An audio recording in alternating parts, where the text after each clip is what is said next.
Oh, I'm telling you, I can't wait to see this film. Films with Eclipse Dine-In Cinemas Bundoran. Now serving pizza, hot dogs, ice cream, and more to your seat. Find out more at eclipsecinemas.com. I know you're confused. We'll sort that out now in a second. It's Christmas time. It is our big review of Christmas. Collie joins us from Eclipse Cinemas in Bundoran. I know, after you've got over the shock, have a listen. Yeah, if it helps folks, I'm confused too. Tuesday is always a busy day up here at Eclipse Cinemas. And to be on the radio, I was going, no, it is Tuesday. But yeah, what it is obviously Christmas Day is on a Thursday when we're normally on. And then we'll take a wee break. But Yes. this year, as I was saying off air, usually, let's face it, there's turkeys at Christmas. Turkey on the Christmas table. And usually cinemas, get a few movies that, will keep the kids happy, etc. But they're not always great stuff. Things like Sherlock Holmes and Watson a couple of years ago, I remember just being a particular stinker, right? However, this year we have really interesting, really good movies. And my favorite thing, Shamey, where we've kind of something for all the family.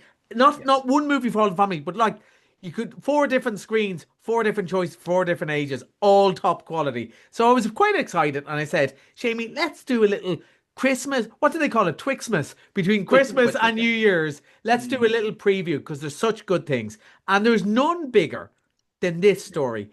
I always say, Shamey, there's 2 times in my life I walked into the pub and everyone was talking about the same thing. One time was 9/11. And the other time was the basis for this story. Makes him a great player on the pitch, makes him a pain in the arse off it. Roy Keane is not going home. People are one side or another. Roy Keane's done nothing wrong. I feel he's let down his country. He can't be replaced. He got us to the World Cup. You're unmanageable. No, it's you that can't manage. That's the problem.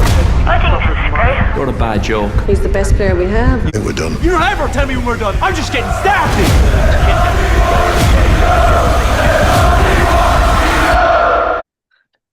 Oh, I'm telling you, I can't wait to see this film. And it was not something that I was actually looking forward to at all. And then you sent me the clips and I went, this looks absolutely brilliant.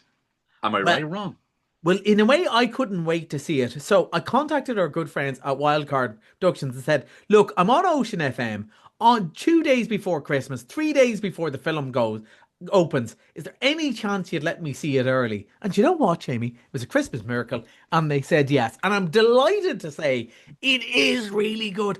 I think this is one of the most enjoyable movies I've watched this year. And the thing is, right, I am of the age for this story. I am a big football fan. I'm a big Man United fan. So I know Roy Keane really well. He's all over my algorithms as well with all the social media stuff he does now. Yeah. I know what Roy Keane sounds like, looks like. So it can be very hard to see somebody portraying someone you know so well. 2 minutes in, I'm going, Éanna Hardwicke is Roy Keane. And, yes. He's Roy Keane in 2002, who was a different character. We knew him in a different way then. And I'm totally in for it. And the same with them as Mick McCarthy, Steve Coogan as Mick McCarthy, because, all his Alan Partridge stuff and so on. And then I believed it was them. Now, it is not a documentary. It is not played to be hard-hitting. It is played to be entertaining.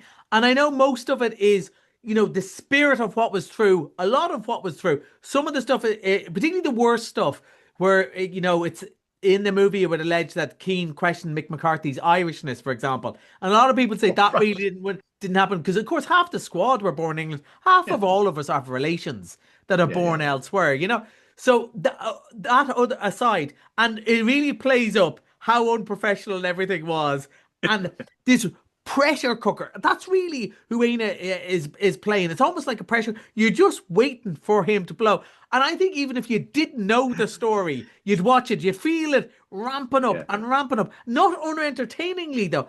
And but some of the, I know younger people who know Roy Keane as the funny guy from TikTok, funny guy from TV, are going to go and see it and go, okay, that's a really interesting story, but some of it has to be made up. Like the stuff that they went to a football training camp with no footballs, that has to be made up, and you go, no, that bit is most definitely true. And the partying and that, it was a change in Irish sport and Irish stuff that, just qualifying wasn't enough crack anymore. That there were players there Keane, Duff, a few of the others that just were dead serious about winning. And that was the level. And they really believed it wasn't. They've moved on. They've moved. Yeah, They raised the game. Yeah. It wasn't ability as much as attitude that would make you do it. Yeah. And all this time. And the other thing I found, I was very much on the Roy Keane camp when I was a young man. And I still am. And I think the film probably is too. But what I also understood, then I became a manager of an adventure centre for a few years and things like that. And I realised sometimes as the manager, you're standing there defending things that you're furious about yourself and you've been let down. But it's your job to stick up to your staff. And you have to go, look, none of us are happy about this, but it happened. Whereas, and then you go back into the room and go, Jesus, lads, what are you doing? You're killing me here. But it's your job to save the face of the organization. And I think Steve Coogan as Mick McCarthy is very good at that. And like one of the things he says, which is very true, he says, the reason Roy Keane is such a brilliant player is also the reason he's a pain in the bum to manage. And that was true. And look, the whole thing about in his relationship with Fergie at the time. And, he has made up with Mick McCarthy on a certain to be civil to each other, but he still has never got, won't talk about Ferguson, in anything but the most negative terms still. Like, this is a man who, he's all for you or he's totally against you. And any hurricane as that is great. And now Roy Keane is so charming these days and we see the twinkle and he obviously knows how to play sort of the Grinch, on TV, doesn't he? But at this time, he might have been the only one, but he believed Ireland could actually win the World Cup. And because that's how he approached everything. He didn't believe you'd get out of bed unless you could win, unless you did your best, And if you lost, but you tried your best, fine. But you cannot look yourself in the mirror if you've let yourself down, let your country down. And it's very good at that. I think people are going to love it. I don't think it'll change anyone's mind. I think if you're a Team Mick, you'll still be Team Mick. And if you're a Team Roy, you'll still be Team Roy. But as I've got older, Seamie, and I don't know if you find about this, you also think, maybe this is where the young people today are much better at it. You go, if they just had a sat down and said, look, what's the problem? And had a chat about it, rather than alpha male confronting each other. Everything has to be a big issue. At one stage, there's kind of a semi-serious bit where he goes, I'm struggling. And I think that's the point. You think a manager now might have gone, well, look, let's see what we can do. Let's try and help each other. But no, they couldn't do it. They had to win. I think the debate will still go. It'll be back to the debate in the pub. You love it, Seamie. But I think a lot of our listeners who go, I can't stand your man or I don't like football, they're still going to enjoy this. Yeah, because it's a drama. Yeah, it's a drama. It's people. It's all about the people. It's about what, like you said, how to manage people. Yeah, absolutely. And you see the signs coming, and you can prevent so much of this. It's like a big, it's the snowball effect. But anyway, I think it's very good. Opens on Stevenson's Day. It's a great one for people to go and see, and I think all generations will really enjoy it. And it's great. We're sport mad anyway. So I mean, the nation is going to go and see this. And hopefully we get the sequel and when Troy Porritt's story of scoring a hat trick in the World Cup final. But no, come on. We better move on. We've a couple of other ones.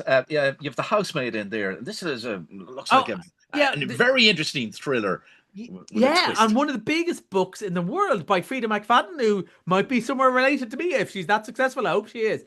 And this is a story about this young woman who starts as a housemaid in this seemingly perfect family and everything goes wrong. Now, loads of our listeners will have read the book. It started actually yesterday. I haven't actually got to see it yet. It was jam-packed last night. And when usually the cinema is very quiet the couple of days before Christmas because everyone's so much on and parties stuff. So when the cinema is packed, it means it's going to be mental from Christmas on. And now I'd imagine, again, from Stephen's Day, this is going to do really well. Sydney Sweeney, Amanda Seyfried, and a best-selling book. And a twisty thriller, a bit camp, a bit funny, but also a bit scary. It's doing really well, and I think it's going to be very popular. Loads of people are going to get the book this Christmas, and I think they'll go and see the movie too. Absolutely. Now, something new, and I love Neil Diamond. Been to see him a couple of times, but this is not Neil Diamond. No, and I think this is... And it's nothing against Neil Diamond, but I think it's all the more brilliant for it because it's going to get like the Mamma Mia audience of. So it's a good romantic story set on about a real life story about this older couple. he always wanted to, he's a tribute singer for Neil Diamond, and he always wants to make a go of it. And he also meets this woman. They're both older, the older stage of their life, and they go, can we be serious again? So it's a love story. But because he's a Neil Diamond cover singer, you get all the Neil Diamond songs, and it's got the tick of approval. Because maybe, Neil Diamond has an interesting story, but maybe not that many people are interested in the biopic. But people love the songs, and they love a romantic drama comedy. It's Hugh Jackman, who we know is, most people know him as an action hero, but he's a song and dance man. He started with Oklahoma and things like that. And he gets the show, and he does a really good Neil Diamond voice as well. Doesn't he? He can do the voice. He can do that. He has it. He has it. And Proud. you believe it. You do. And I think this is going to be really popular. A bit of a cry, bit of Neil Diamond. Where could you go wrong? No, but and a true story. And a true story. Tick, tick, tick.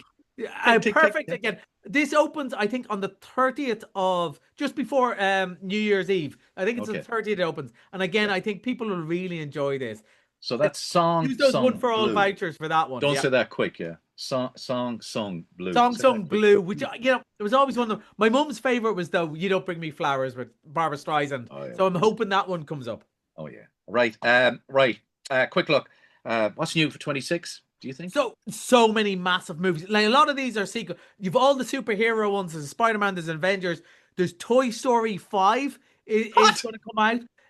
There's a one called Marty Supreme, which really looks odd. It's about a ping pong champion with Timothée Chalamet, but it's already got wild reviews in the States. But one of the ones I want to mention briefly is Hamnet. Right, it was a very popular novel, won a big award. People really think Jessie Buckley is going to be the first Irish woman to win Best Actress. Brenda Fricker won Best Supporting Actress, but she's going to win this. And if you told me somebody was going to win it before Saoirse Ronan, I wouldn't have believed you. Herself and Paul Mescal, what a dream team in a brilliant novel. That comes out just after January, and I think it's going to be a really big hit as well. But we've a new Star Wars, Toy Story, Minions, Spider-Man. Like, it's going to be such a busy year, but also Devil Wears Prada 2. You've heard it here first. I think that might be the biggest one of all that next year. So many good reasons to go to cinema in 2026. Okay, look at all I gotta say to you. Look at happy Christmas, buddy. Happy Christmas. Thanks a million for a brilliant year on the radio, to yourself and all the people who listen for letting me get away with this for 13 years. We love doing this, the pair of us. So, look, we will see you in the new year and see you in the cinema. All right.